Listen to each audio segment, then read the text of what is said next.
Hey everyone, quick little announcement here from Fishing the DMV. Our Weekend Warrior Club membership on Patreon is nearly full. There are only 11 membership spots still available. Once these spots are gone, they're gone, and I'll be closing the club to any new members until 2026. At that point, you can try to join again, but it'll be at a higher rate. So get your rates locked in now, and you'll gain access to our 5 fishing tournaments each year for Patreon members only, 5% off your orders to Jake's Bait and Tackle, 10% off your order to Tiger Crankbaits, 10% off your orders to Catoctin Creek Rods. You'll gain access to our private Facebook group community, loads of members only content, and of course, ad-free, commercial-free episodes of the show. You get all this for $6 a month, which is less than a pack of Cincos or a jackhammer chatterbait. Lock in these rates now because in 2026, I'm going to be increasing the rate to new members. And again, I'll give you throw in an extra one here. I'll give you 8% off if you buy the membership for the year. So that'll be $66 for all of this value. There are only a few spots left, so hurry up and check out the link in the episode description.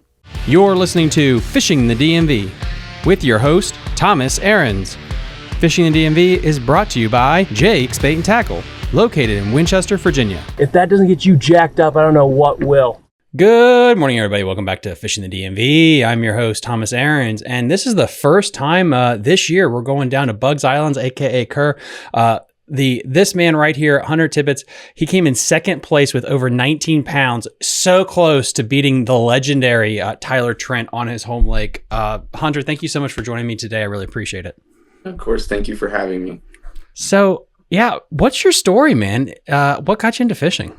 So, my dad, Jason Tibbetts, he got me into fishing at a young age, but I did wrestling up until end of high school. So I just transitioned out of high school into bass fishing more seriously. And that's kind of how I grew up fishing. Did you fish high school and college or anything like that, club-wise?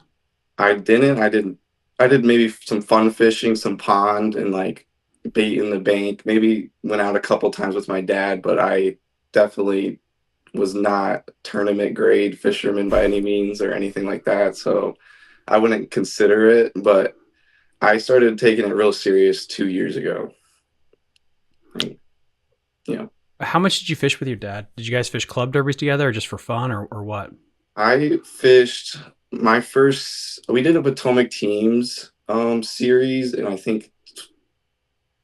want to say it was it was like 2020 maybe or something like that, but that was like I fished maybe like 2 or 3 of them, and I was just kind of hoping to get a fish, but I was just kind of mimicking what he did out there. I didn't really have my own gig, and we've kind of grown to be different fishermen, so that was my first experience. But then I took a couple years where I tried to do some college wrestling, and it didn't work out, unfortunately. And then I started fishing again. And then that was I did Fountainhead, I think in 2022 or 2023. And, oh, wow. Yep. And I did the derbies, but I only did like half the year, and then I couldn't keep a consistent partner. And then now I transitioned into doing I did the co-anglers for about a year, and I did the Toyota series and the BFLs. Those I was kind of doing not good really. And then things started clicking once once I started learning LiveScope a little bit better, things started clicking a little bit more. I started learning bass behavior, and then just recently I've started picking up on actually how to be a proficient fisherman. Was there a big aha moment that you had in your life the last couple of years where you're like, hey, things are starting to click? I do have to pay a lot of respects to Matt McCluskey. He's taught me a lot about how to scope efficiently. He's taking me out, and those were some big aha moments of how to be better. And as well, my good friend Will Lisenby, he's taught me a lot, some big aha moments. And I think without those, I wouldn't have done as well at that event. You said something interesting I wanted to circle back to. Like you said, you and your dad have 2 different styles. Like, what do you mean? He's like very good at power fishing. He can flip a shaky head or a jig or a creature bait much better than I can. And and he's very good at picking apart areas and getting fish to bite that maybe I would have just been like, that fish is not biting. I'm going on to the next area. He's good at that. And when I fish, I kind of do more like cranking, reeling. I like moving baits a lot. I do a lot of reactionary baits. So I'm trying to get him on that, and then he's gotten me better at being a flipping, skipping docks and stuff like that. So we bounce those ideas off each other a lot. Where do you live, by the way? Generic area. My parents live up in Centerville, and that's where I grew up. And then I recently, in the last like 6 months, I've moved to Richmond. So now I'm in Richmond. Oh, okay. Yeah. So you got a lot of power fishing places around you. I was thinking like where you get to practice or just fish for fun the most. Yeah, Potomac I have a good amount of experience, and I'm starting to get better at the James. Those two, it's crazy because they're tidal rivers, but they are different too. It's so crazy how different they are, how they fish and everything, man. Way different. Yeah, because it's like, I feel like if you want to, you can camp basically in Belmont Bay, probably have a good day. The James just lends itself so much to that old school milk run type of pattern. And there's so many, it feels like there's more sneaky spots on the James than the Potomac, because you're not dealing with these massive bays and stuff. Yep, I agree with that completely. How did you get into the res events? My dad also fished those events. Yep, and he did those for a long time with my mom, actually. My mom also fishes. Well, she hasn't anymore, but she fished those res tournaments, and her and my sister actually got 3rd place overall one year. Really? Yeah, they're sticks, man. Dude, so fishing is like a family tradition with you guys. That's nuts. Yeah, my sister doesn't do it anymore, unfortunately, but yeah, like they did well by themselves. And then my mom and my dad obviously were a partner for a little bit. I did a couple with my dad. I think I did 2 or 3 events with my dad total there, because he started doing the bigger ones, and he doesn't fish the Potomac teams or reservoir ones anymore. Does he still fish? Yeah, he's at Hartwell right now. Oh, wow. For the Invitational. Yeah. I was hoping he can do good there. I'm not sure how he ended up. That's got to be a cool resource to have, though, where you can bounce ideas off of each other. Because like I've honestly never met somebody that comes from, multiple generations of fishing. Because like examples, my family doesn't fish. My parents and their grandparents, no one fished. I was the first generation, so I was self-taught. Yep. So what is that like? Yeah, it definitely gives you a huge edge, I believe. Just being able to have also like the backing where I can tell my goals to my family, and they don't look at me like, huh, like you want to do what? They're like, oh yeah, that's what we were expecting you to do, kind of deal, which is nice. I think fishing pro takes a team, so I got thankfully a good team behind me helping me out do it. Was it hard for you to think about making the transition from co-angler, like you mentioned earlier, to just getting to the front of the boat? Or is that kind of easy with how you grew up and everything? I was so ready to do it. Like I did co-anglers to, get my feet wet, learn how these really good guys are fishing. I got on the boat with like Alec Morrison, Brett Carnwright. Both of those guys were boaters that I got to learn from on their boats. So I don't take that. I always take that for granted. Like I was like, those were some really cool learning experiences, but I wanted to go to where I wanted to fish and fish how I wanted to fish. So I was more than ready to move on to now being a boater. It definitely, there's a huge jump there. You just have to make the decisions. You have to make the calls. I mean, honestly, sometimes I feel like co-angling is glorified guiding, a guide trip. And it's just because the biggest part of fishing for me personally is not about what bait to throw, but it's about finding them, finding the location. And, that you don't have that risk, that challenge when you are in the back of somebody else's boat. Yep, of course. For sure. It's all up to you. When we're talking about Bugs Island, like how much of experience did you have on it? First time. I never had fished that place ever. My backlight went out. Is this okay lighting still? Yeah, it's fine. Oh wait, there we go. But yeah, it was my first time there, and I did 2 days of practice, and it poured like Wednesday. So the tournament was Saturday. On Wednesday, it poured like a big storm, and I knew up lake was going to be real muddy because I was staying up lake. So I saw the river, and I was like, whoa, it's a mud bath. And so I just try to stay where the water was cleanest, and that was mainly down lake, and try to find warm, clean water for those pre-spawn bass getting ready to stage up. And that was kind of my plan, but I'd never been there, so I just kind of hopped in the water and just Mm. ran areas. I had no kind of just like chicken with a head cut off, but found fish thankfully that way, and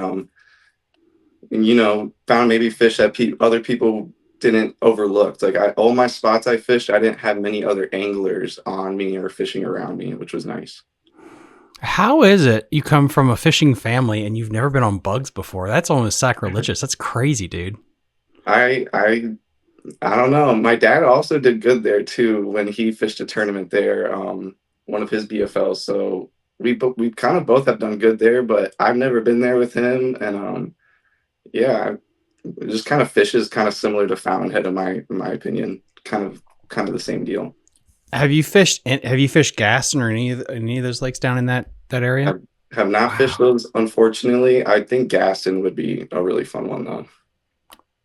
So since you haven't fished it before, and we'll get into the tournament a little bit more here, but like what was the thought process going into, like, I want to fish these BFLs? Like, did you want to fish? Are you just poaching one tournament? Are you fishing for points? Like, what is your vibe for this whole year? I'm fishing, hopefully, if I can get into all of them. I'm gonna fish the Shenandoah BFLs and the Piedmont BFLs, and Okay. I'm hoping to try to make All American was my goal in mind. And then if financials and boat troubles don't happen or stuff, I might try the Toyota series, Ooh. but I'm not positive about it yet. I just kind of, I don't know, going balls to the wall fishing. Why? Why this year? I just think it's lining up, and I have the backing to be able to do it. And when you are given opportunities, it's kind of foolish not to take them. You got one life to live. You might as well pull the trigger. So just pulling the trigger. Dude, like that's smart. And I mean, you got the backing, which is so important. And it's crazy when you take the risk and you don't know what's going to be happening. You're jumping into the unknown. Your first event then is on Bugs Island for the Piedmont. Like you said, you've never been there before. Before we even get into the tournament, like, were you intimidated by? I mean, that thing is up 48,000 acres. It's a big lake. Like, that's got to Huge. be crazy that first day of practice for you. Yes, I was intimidated is a good word to use. I didn't know where to start. I looked at some mapping before I went down there and just kind of I assumed the bass were, probably getting ready to get to off the main lake, getting ready to go into like pockets and stuff to get doing their business with spawn. Obviously, it was still a little early for them to be, I think, in the back of pockets. I found most of my fish off the points, but I kind of just, thankfully, the fish were doing what I thought they were. So when I practiced, was able to efficiently find the fish because they were thankfully doing what I thought they were going to do. But I just it was a recipe of just the right lures, the right areas, and I got a good finish because of it. So after practice, I mean, I'm assuming you feel like you figured something out.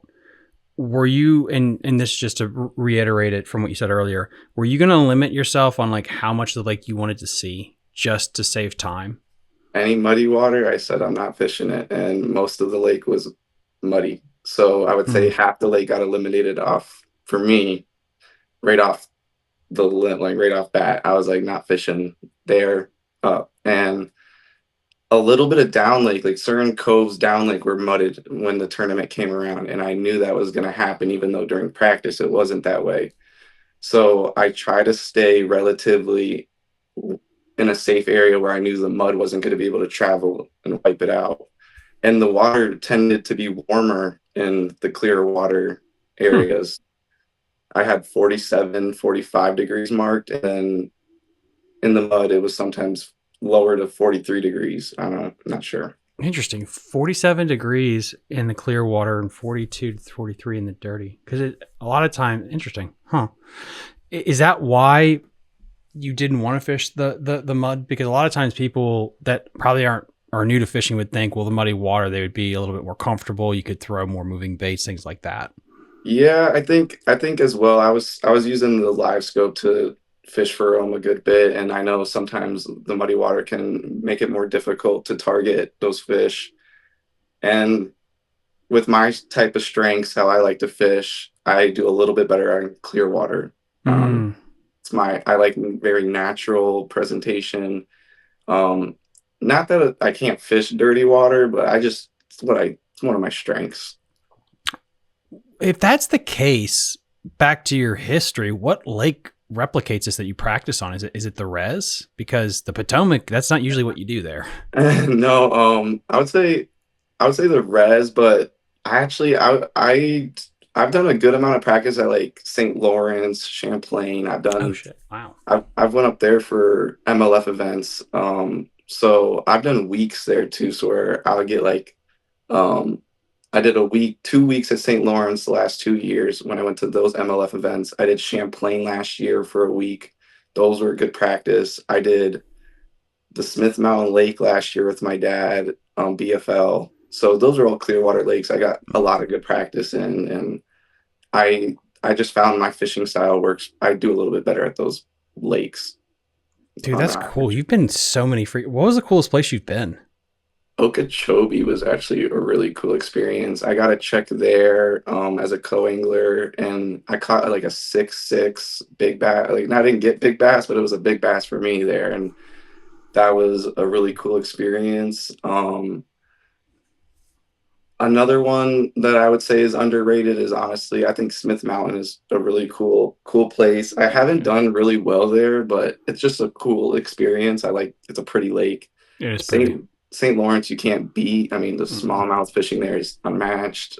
Champlain, I did actually largemouth in Champlain. Oh Hmm. my gosh, it was ridiculous. Like, top water Oh, dude, extravaganza. I feel like the St. Lawrence seems. I mean, again, I'll get credit where credit's due. It's top tier, but Champlain just feels like you have more options of things to do on the water, which is kind of Yep. cool. Yep.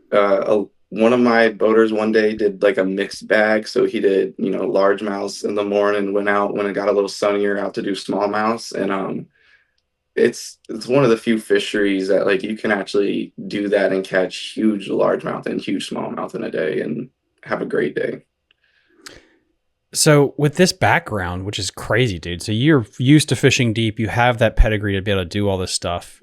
That's kind of your thought process is fishing deep, clear water.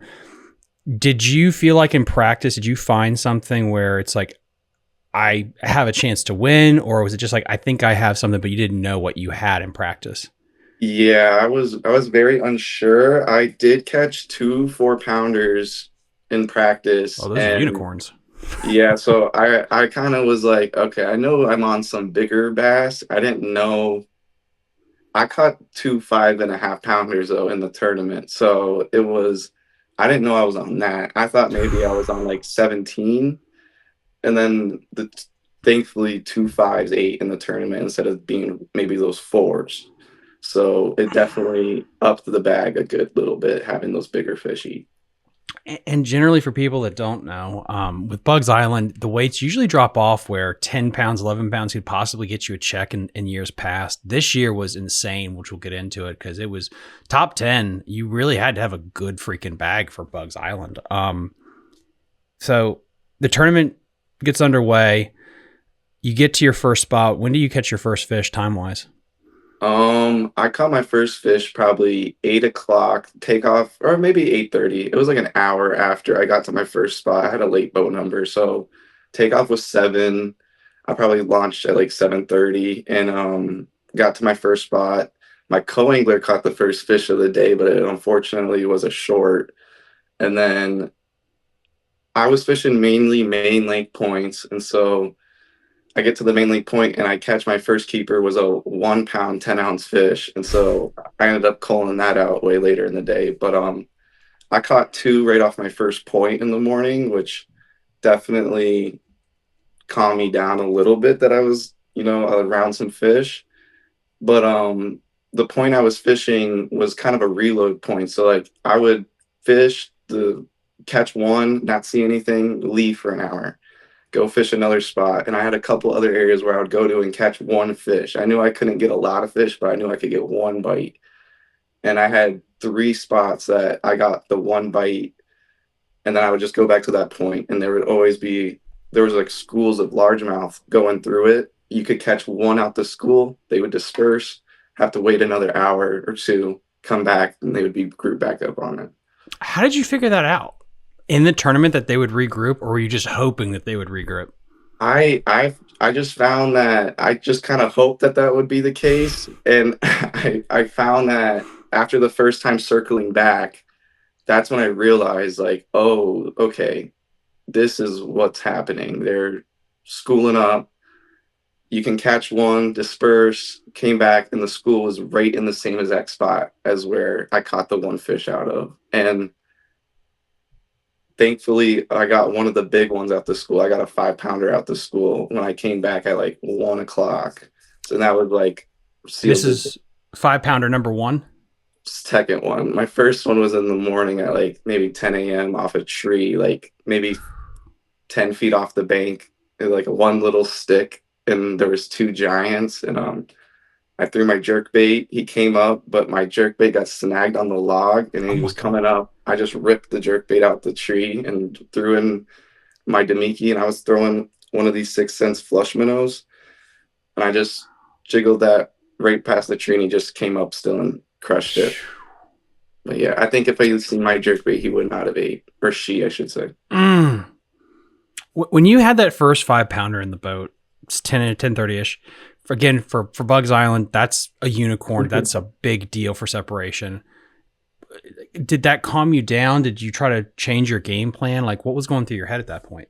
It got me excited. That was my third fish of the day. I had a 110, a 3 pounder in him or her. And I was like, okay, like today can be one of those days that's like, I can do good. And it was my first tournament as a boater for MLF. So I was like, oh my gosh, let's go. Like, let's start rallying. Yeah. And then I went and I just tried a couple different areas.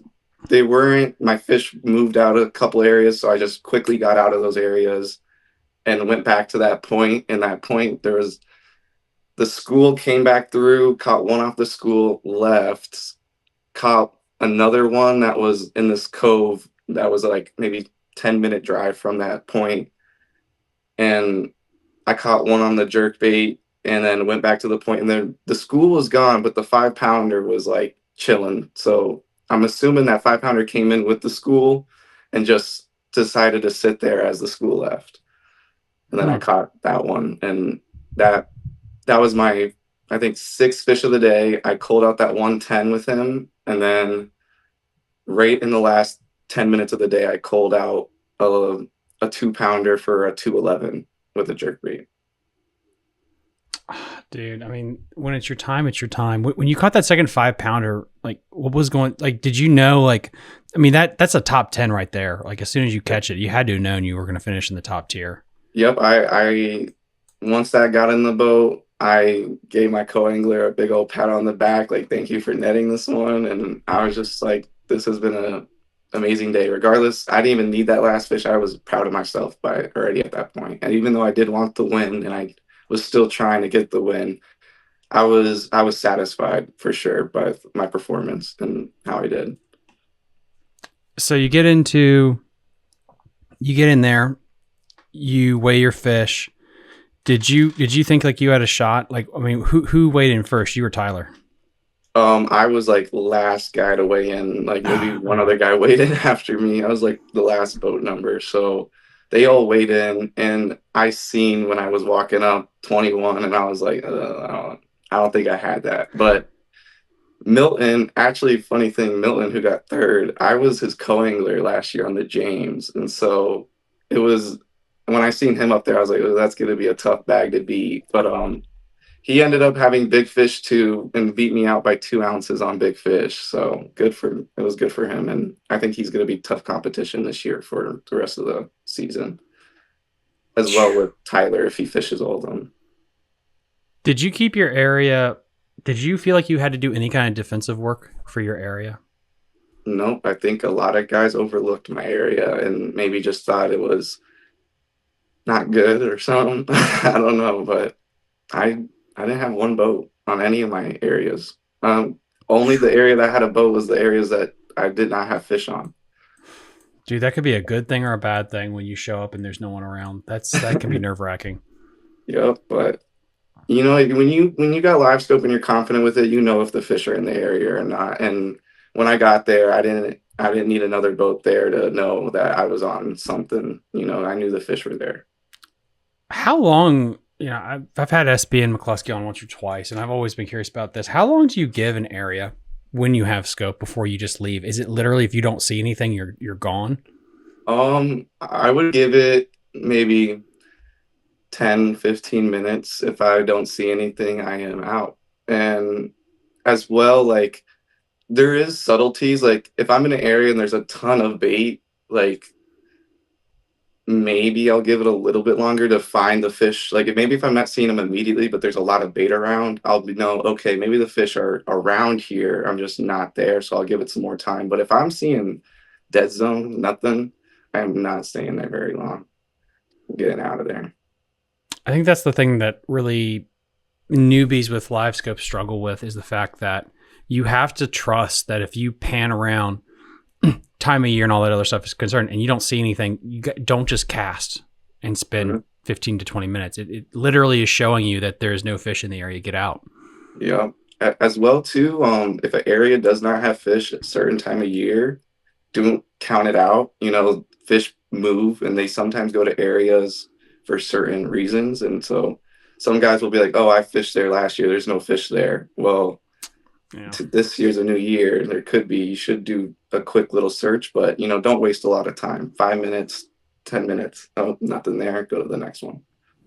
How did you blend your live scoping with, let's say, structure scan? Like, how would you approach it? Were you graphing a stump, let's just say, and then you'd stand up and then scope it to see what's there and then repeat? Or like, how is that process for you?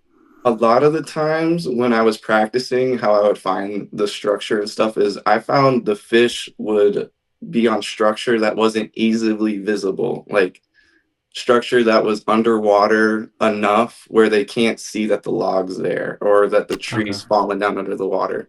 And how I would find these is I would just cruise down the bank enough to where I would pretty much be able to see the log, but I'm not really actually fishing for the fish. I was just kind of finding structure, just cruising around. Once I would see it, I would pan out to it, mark it, maybe see if I could pull a fish out with my jerk bait.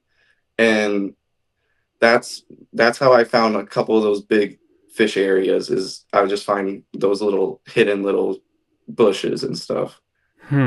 Interesting. You know, and then sometimes they are marked on like active captain and stuff or whatever electronics you're using. Like there is areas where you could go and see that people have found those already and go and find it that way as well. It's interesting because I've always wondered how much side scan will be playing, or I mean, in your case, it sounds like you were on the trolling motor. But these other alternatives versus scope, I've tried to use scope more in practice just to use that as my finding tool. Like, why do I need to fish for them? If I scroll over here and like, okay, they're set up here, cool.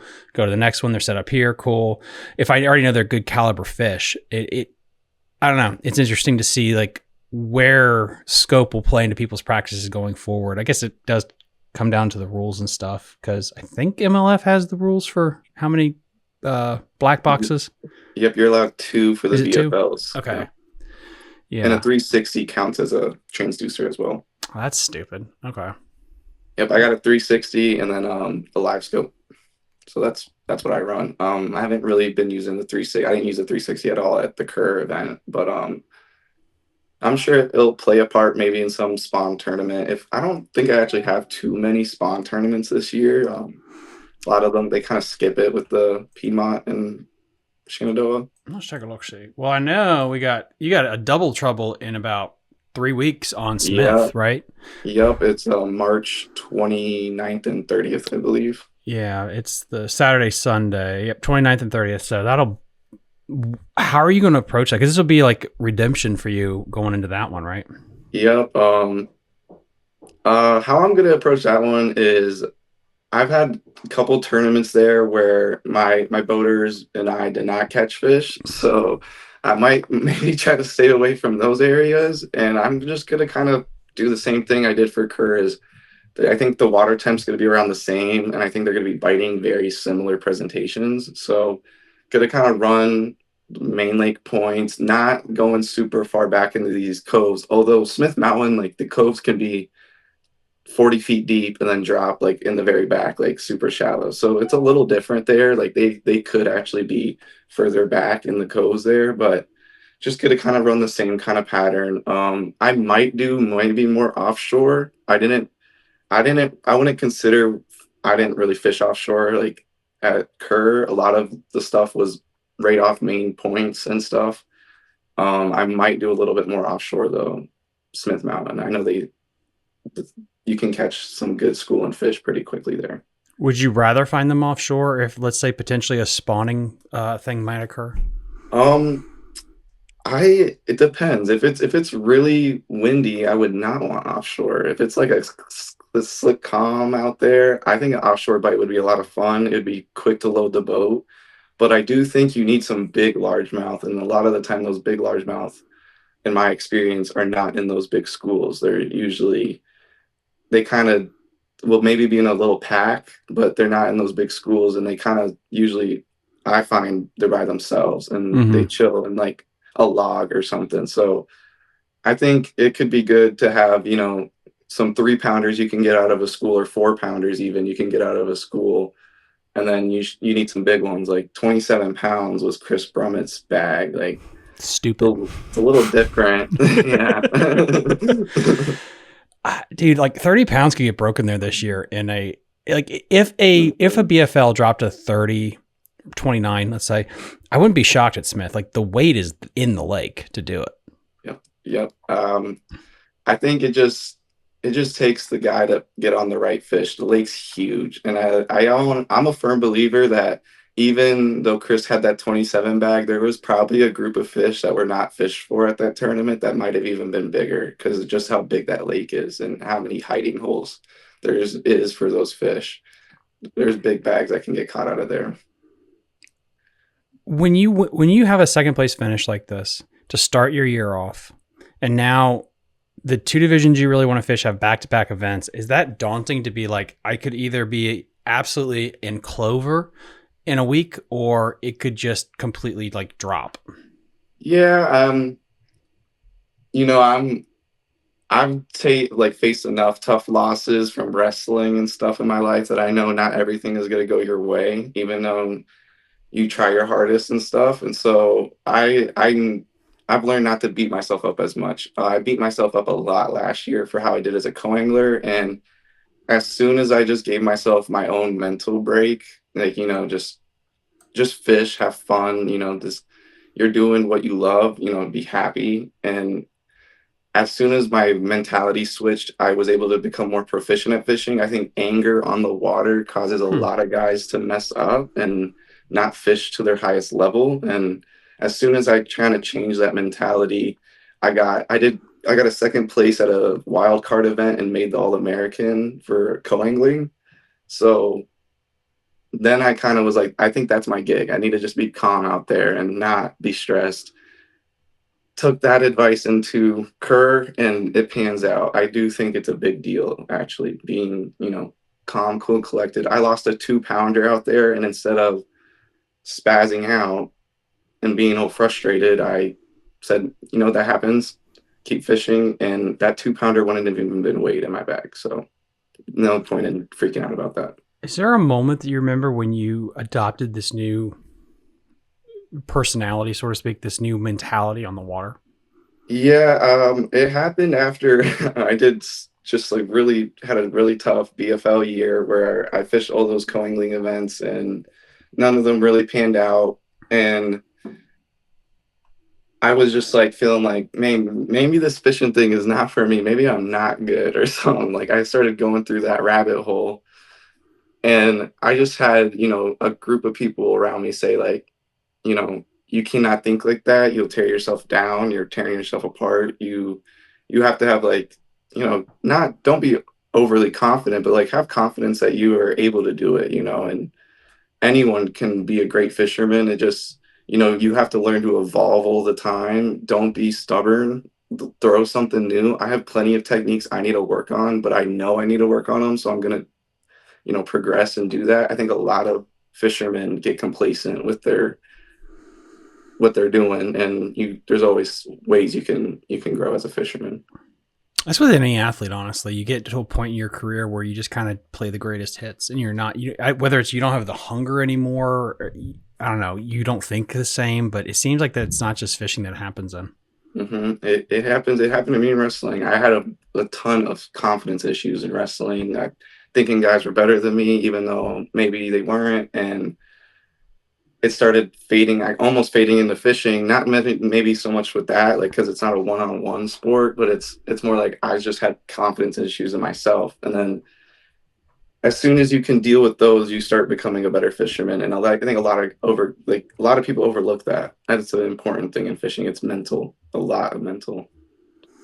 Do you take breaks on the water then? Do you ever have to do that to calm yourself down or anything like that? Just like, I'm going to just sit for a minute and like gather composure.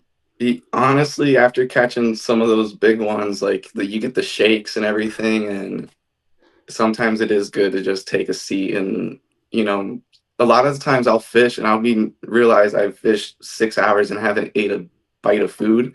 It's usually after I catch if I feel confident that I have a big bag or I just caught a really big one. Sometimes I'll just sit down and eat a snack, let my body, get some fuel, get some water in you, and just get those shakes out of you and then get back to fishing. You're in a competition, you still want to win.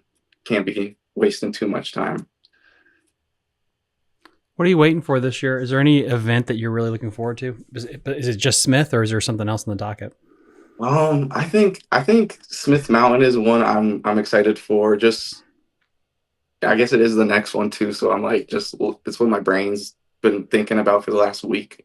Is just Smith Mountain Lake. But another one I kind of am excited for is those tidal fisheries. I have not done so successfully at those tidal fisheries, and I'm excited to get better at them because I think if I do get the chance to elevate to the even next level after that, those tidal fisheries, if you're good at those, can give you really good positioning for AOY events, for like invitationals and stuff. A lot of those, even the really good fishermen, don't have those tidal fisheries all the way figured out. They're a little tricky. So if you can figure out clear lake fishing, grass fishing, and tidal fishing, you're kind of someone you need to watch out for. That's the holy grail, honestly. Yeah. A lot of places you can't practice all that too. Like not everywhere has a tidal fishery. So a lot of these guys don't get the chance to actually fish them a lot. What is the hardest place to practice? I think tidal. Is the hardest for me. They're hardest to consistently win.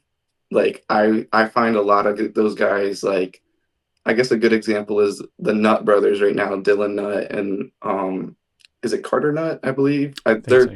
Yeah, so they're both Pickwick slayers. Like they go out on Pickwick and they always are dogging. Or I guess Tyler Trent for Kerr. He can always go out on Kerr and always seems to do really good. I think there's a discrepancy there with tidal fisheries. I think a lot of the guys, even like Brian Schmidt, who I would say is a really good Potomac fisherman, there is going to be days out there where he does not get first, which it does not seem that way with like Tyler Trent, for example. He's always first on a non-tidal fishery, but that's just my experience. I bet you there's going to be an evolution in that too. Like everyone's figuring out new things. There's going to be a guy who maybe he's always getting first on these titles soon, It's always evolving. It really is. And it's hard to be a North Carolina angler and dominate on tidal. or grassy fisheries, generally speaking, it's just, it's man, in your blood, it's culturally different. You're running, you're gunning, especially before like scope and stuff, man, you're moving so much in blueback or just any of those lakes like that. And then it's the antithesis is, okay, if you're on the Potomac, you might have to power pull down and not move for 9 hours. And there will be windows. And some people they get the shakes. That's something that they do not want to do.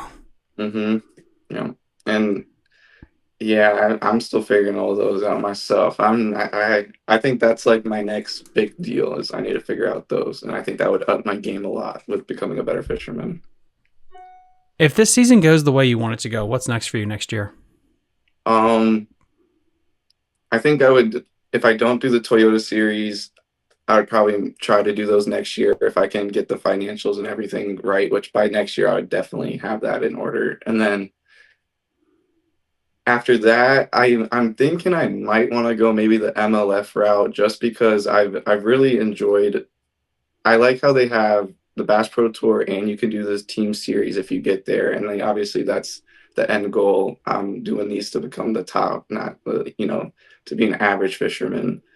So I think I think that would be fit more my style of fishing. I like the every fish count rules.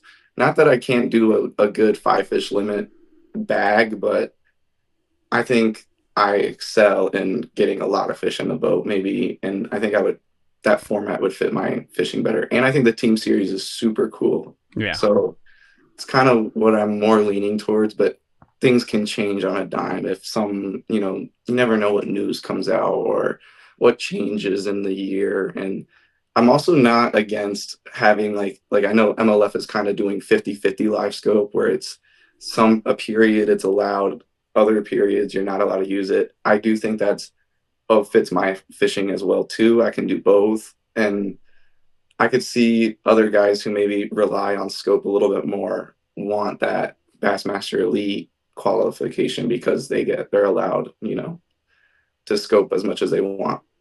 It's an interesting format. It really is. Yeah, I mean, they're trying something different. I can always give them credit for that. Like you have the MPFL going their route of none, and then you have Bass kind of trying to more or less keep it and embrace it, and then MLF trying to split the baby. It is interesting. And every fish counts. Like you say you prefer that, but I mean, you're pretty damn good with 5 fish. I mean, look at what you just did here at Bugs. It's just a mindset different. Why some people they just suck at every fish counts. I mean, let's face it. And it as well, I do think that, there's a format for everyone out there. So if you know your strengths, go to your format. And as well, some people might think it's a bad thing that all these different organizations have different, rules and stuff. But I think it's a cool deal. And I think that actually might grow the sport if you have, a couple competing leagues that actually allow fishermen. Because for example, if they only have LiveScope leagues, all those guys that don't like LiveScope are going to drop out of fishing. So I think that having at least those guys stay fishing and stuff and stay doing tournaments will still grow the sport. And I bet there's young guys out there too that don't like LiveScope that want, maybe like the NPFL because they don't like the electronics. Everyone's their own individual. So I don't know. I do want just bass fishing to grow as a whole, though. I think. Mm-hmm. That's the main goal. I just don't want the sport to go away because people don't like electronics. I think it's going to calm down. I think that the next generation is okay with it and embracing it. It is sadly a specific group of a specific age that are having the biggest issues with it. And it's the same thing with like every fish counts or catch weigh release, catch photo release. It's a cultural change, but if you grew up just kayak fishing, like that's all you've known is catch, photo, release. So the idea of not having a weigh-in is fine. So I'm interested in 10 years if there's as much drama over it or if we've settled down with the whole issue. Yeah, I hope everyone can find their place in the fishing industry, and even people that maybe, don't like electronics, I still think they have every right to fish and should fish. And if they feel they're at a disadvantage, I hope there's a league for them that, makes it fair. And, everyone should have the right to fish these professional tournaments and still have a chance to make it a living.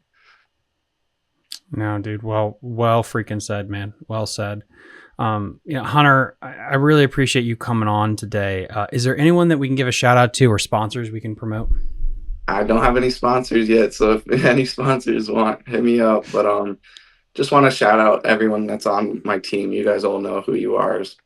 Thank you for my family and everybody, all my friends. I would not be here without them. And yeah, that's all I have to say. And thank you for having me on. I really appreciate it. Hopefully I can do some big ones too in the future and do good and maybe have me on again.